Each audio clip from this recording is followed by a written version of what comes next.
When Chainsaw Man the movie, Reze Arc, full government name because it's that good, came out in theaters, I was lucky enough to be able to go see it. I've been a longtime reader of this series, and by long time, I mean back when part 1 was still coming out. So to refresh myself before the movie, I reread the Reze Arc, and I remember in particular the panel where Denji says, "What about Denji's heart? Does nobody want that?" And thinking, wow, that's gonna make me really sad when I see it in theaters. And it did. The moment really acted like a culmination of everything Denji had dealt with until now, and being taken advantage of by so many women clearly did a number on him. When we got to that scene, I sat there in my Angel Devil cosplay with my overpriced popcorn and felt like crying. But I was surprised to find that when the audience got to this line, they laughed instead. On screen, Denji mourned how people try to kill him more than they try to love him, and someone behind me was slapping their knee. Annoying quick disclaimer before the video really starts, I'll be saying words like sexual and sexuality a lot, but despite the terms being used exclusively in a non-18 plus context, YouTube doesn't approve, so I'll just try and censor them in a way that doesn't distract from the overall argument.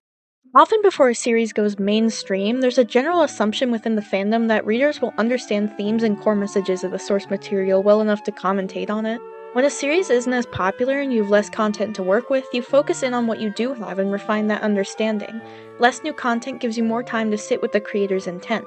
As the series gains popularity, you start to lose that sense of a close-knit community, and suddenly there's people equating the main villain to nothing more than goon bait. But we're not talking about Makima today, that's a whole other can of worms for a possibly whole other time. We're talking about our one and only MC Denji and how often he gets mischaracterized by the fandom and why. Denji has quite the reputation online and within the fandom, especially when it comes to a certain type of fans who often go back and forth between calling him a degen or a gooner. On the surface, it's easy to see where this characterization comes from. After all, we're used to this type of anime nonsense. A young boy who doesn't have much experience with women, a girl touches him for the first time, and he immediately makes it his life mission to do anything she says for just one chance, please! Sounds pretty degenerate to me, and that's coming from somebody who hates that character trope.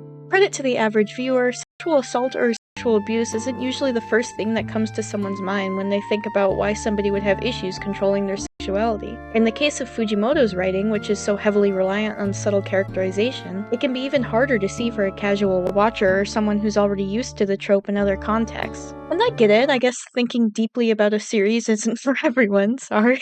The sky is blue, Beam is the best character, boy thinking degenerate thoughts equals degen. Though never explicitly stated, a popular interpretation of Denji's character is that he struggles intensely from hypersexuality specifically. This is a type of disorder usually born not out of lust, but deeper emotional troubles, abuse, or sexual trauma. Though this video mostly focuses on part 1 of the manga, this is all but confirmed in his desperate monologue towards the end of part 2, where he equates his sexual desires to more of a physical need than something he needs for pleasure, and it never truly brings him pleasure anyway, practically the textbook definition of the disorder. Keep in mind before we continue, I'm also not claiming Denji is perfect representation or anything. There's a lot of flaws in his writing, but this is an interpretation that a lot of people connect with for a reason regardless.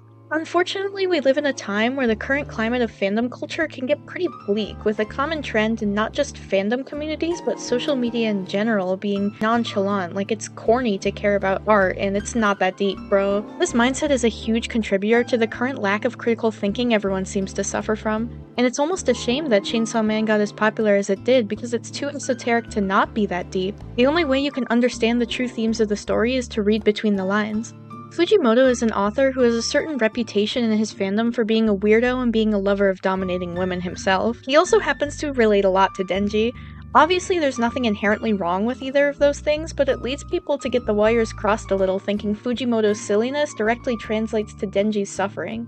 The surface perception of Denji is simple. Here's a boy who's been orphaned from a young age and forced into working off somebody else's debt. To settle this debt, he starts working for a dangerous company which he agrees to join because the recruiter is dangerously beautiful. But if we were to word things another way, it starts becoming a little clearer to see the obvious manipulation and grooming that Denji's been through without even realizing it and how it affects him for the rest of the story. Here's a boy who's been orphaned from a young age and forced into working off somebody else's debt. Because of this, he becomes used to abandoning his own needs and wants in order to survive, and he's used to being ordered around by others because otherwise it'll kill him. He ends up slowly losing his sense of agency and identity, which he didn't have much of to begin with. Then he loses his closest friend and companion, the only person he had to share these hopes and dreams and troubles with. And that wasn't even a person, that was a dog! While he's still vulnerable from that, he's taken into a dangerous company by someone much older than him and much more powerful, who promises to replace something that he lost along with his best friend, someone who can still order him around but in a way that appears much more gentle and motherly in comparison to the men he worked for before, who sees a weakness in him and decides to pounce on it.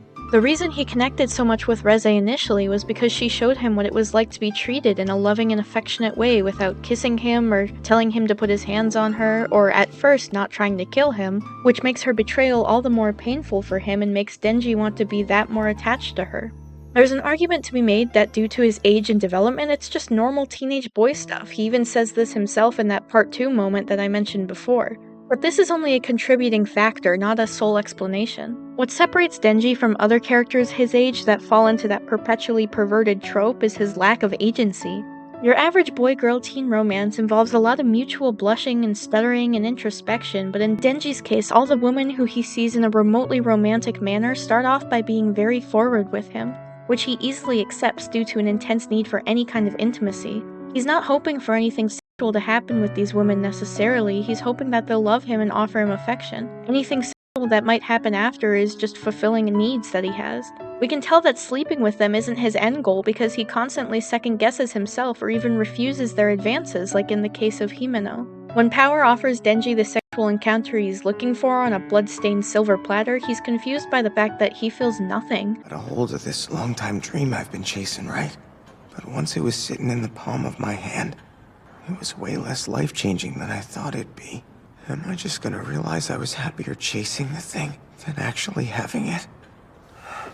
It's the first time something that should interest him doesn't, and he later determines this is because he sees Power more like family. This is his first encounter with real platonic love, and it's an unfamiliar feeling to him. Towards the beginning of the Gun Devil arc, Power is dealing with intense PTSD from the Darkness Devil. She clings to Denji, asks him things that would be considered sexual with any other woman in his life, and they even take a bath together, an incredibly intimate moment that usually only leads to one thing in these kind of stories. And Denji wonders why it doesn't feel remotely sexual at all to him. He even remembers Makima telling him the closer you feel to someone, the more you should want to do things with them. Previously, this would have affirmed his belief about what it means to love somebody and be with them, but instead, he decides he's probably closer to Power than anyone else, but the way he feels about her isn't hot, it's warm. In the same chapter, Aki is around to witness most of this and seems to understand how Denji feels, even questioning him why he'd turned down a private vacation with Makima to take care of Power. It's only with Power and the help of Aki that he realizes love can be something other than sex. Denji still doesn't understand what it's like to be loved, not as a devil or as Chainsaw Man, but like a real person, so he interprets love as sexual encounters based on what Makima and other people have told him, and bases others' feelings off of that belief, only to hurt himself in the end like we see with the Reze scene I mentioned earlier. This scene is also the first time he's outwardly expressing being fed up with the inner turmoil he feels over all the women who take advantage of him and literally try to kill him up to this point. Ultimately, of course, there's going to be exceptions to discourse that leans towards a certain demographic in a fandom. The majority of fans of the series seem to connect with Denji on the surface level and interpret his struggles as comedy more often, while another side of the fandom more commonly connects with him on a much deeper level, and are more empathetic towards him and his behaviors that would regularly be written off as a perverted trope of a character trait because of it. At the end of the day, yes we, should all love and appreciate Denji for the guy that he is, not hate him for the struggles in his head. Thanks for watching.